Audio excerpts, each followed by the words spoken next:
Today is the feast of the Transfiguration of Jesus. What is Transfiguration? Nagbagong anyo.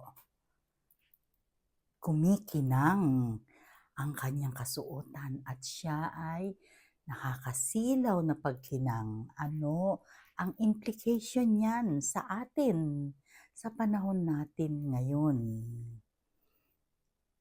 Ito ay nagpapaalala sa atin na tayo bilang modern Christians at modern na mananampalataya ay pwede ring kuminang kung tayo ay laging nakakapit sa ating Panginoon.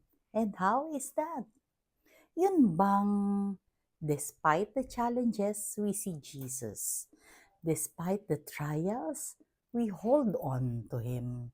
Despite the many problems, hindi tayo mawawalan ng tiwala at pag-asa na hindi niya tayo pababayaan anuman ang mangyari. The Transfiguration of Jesus reminds us na sa dami ng ating pagsubok sa buhay na ito, na tayo ay nabubuhay at maraming day-to-day challenges, merong muling pagkabuhay. Katulad ni Jesus, meron siyang PDR, the Passion, Death, and Resurrection. Tayo din, may PDR. Ang PDR mo ba ay naganap na? I know, we are already resurrected. Kagaya nga ng ating mga pagbabahagi during the Marriage Encounter Weekend Seminar. Kaya nga naman, sa pagkakataon na ito that we celebrate the Transfiguration of Jesus, and I am inviting you to be part of our Marriage Encounter Weekend Seminar.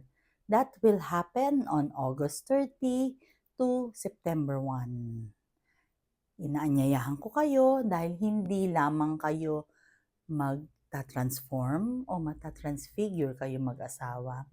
Dito nyo marirealize kung gaano kaimportante ang gift of marriage sa inyo mag-asawa. Kung paano ang Panginoon gagalaw sa inyong marriage, kung paano pag-iigtingin at pag-aalabin muli ang pagmamahalan ninyong mag-asawa.